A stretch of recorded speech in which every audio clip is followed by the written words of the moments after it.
Today we're in Ponte Vedra, Florida, hanging out with legendary PGA pro Jim Furyk.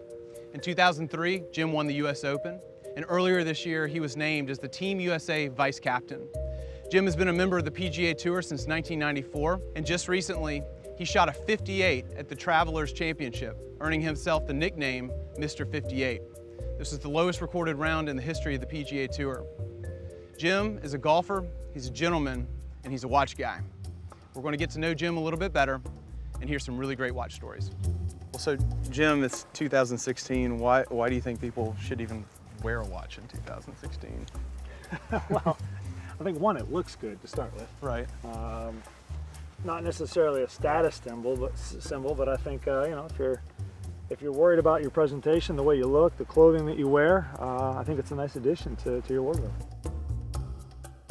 So this was a gift from Ben Crenshaw during the 1999 Ryder Cup. It's customary that the captain gives the players a watch. It's one that Ben selected for the team, engraved in the back. Why it's so special, it's my favorite event. It tests your game under the ultimate heat. It's the one time a year we get to play for a team. Play for your country, for the red, white, and blue, the flag, and then to partner up with 11 of the best players in the United States. It's just the friendships, the camaraderie that I've made from those. And Ben was such a great role model, someone that I really admire, that it was an honor to play for. And I guess the reason why this one is so special versus the 9 teams I played on is we won.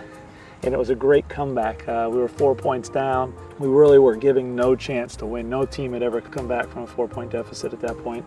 And Ben, at times, can start talking in one area and get to another, and before you know it, he's on about 14 different subjects. But he parted his press conference on that Saturday evening before the last round, pointing his finger at the press, telling them that he had a good feeling about this. Lo and behold, we got off to a great start. Our first 6 guys all won their matches that day. We went from a 4-point deficit to 2 points ahead with 6 matches to go, and ended up pulling it off and winning the Ryder Cup. So just this is a special time for me, and this watch is a memory of it. Another Rolex. This was from the 2008 team. So on the back it's inscribed 2008 Ryder Cup Team Valhalla, and it's got my name, Jim Furyk, on it. This is the second watch from the winning team. It's one that I actually do wear quite a bit. I keep it always handy and ready to go. Paul Azinger was an amazing captain. He's got just like a magnetic personality where he draws people to him. The wives and the girlfriends love him. The players are just drawn to him, and he had a wonderful plan and a way of wanting to pull the team together, to give them some ownership of the team, to split them up into small groups. But he was also a leader, and when he spoke, everyone listened and followed, and it was an honor to play for him.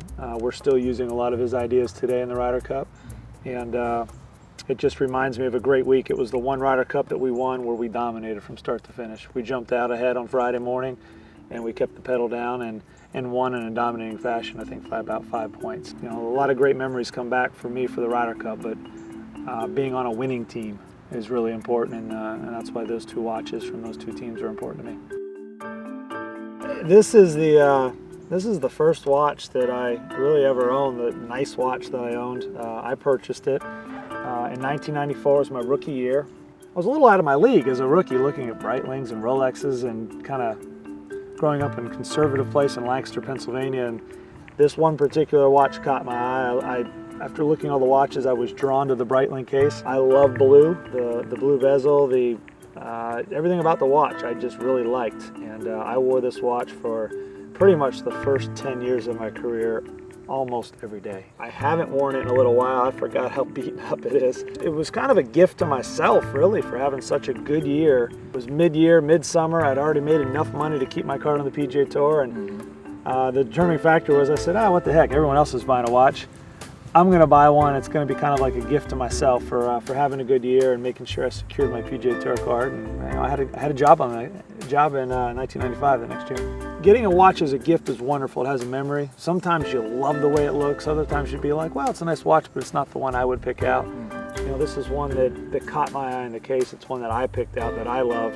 It may not be someone else's favorite, but it's probably my favorite. Well, when it looked really good. It was my favorite watch ever. I got to hear about Mr. 58. I've always judged my career by having good weeks and stacking those weeks on top of each other for having good years. It's like a celebration of one round, and I realized, It is the lowest round, the lowest score ever shot in PGA Tour history. So, but I'm overwhelmed by it. Just an amazing run on a day that I was tied for 70th, starting out Sunday's round, teeing off in the third group of the morning.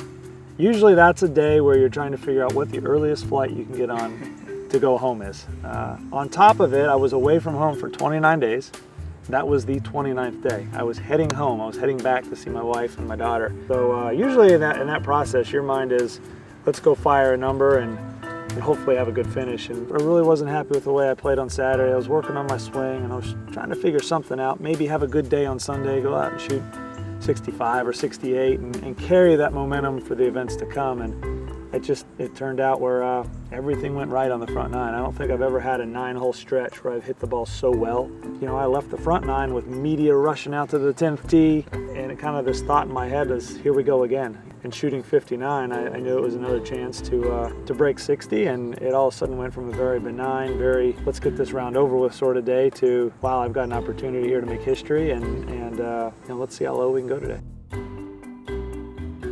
What would you want your legacy to be? You know, a great father, a great husband, a great son first. I want to remember for the way I played the game and how I played the game, but not only for the scores I shot, for the tournaments I won. It's important to me to have the respect of my peers and not only the way I played the game, but the way I handled myself on the golf course.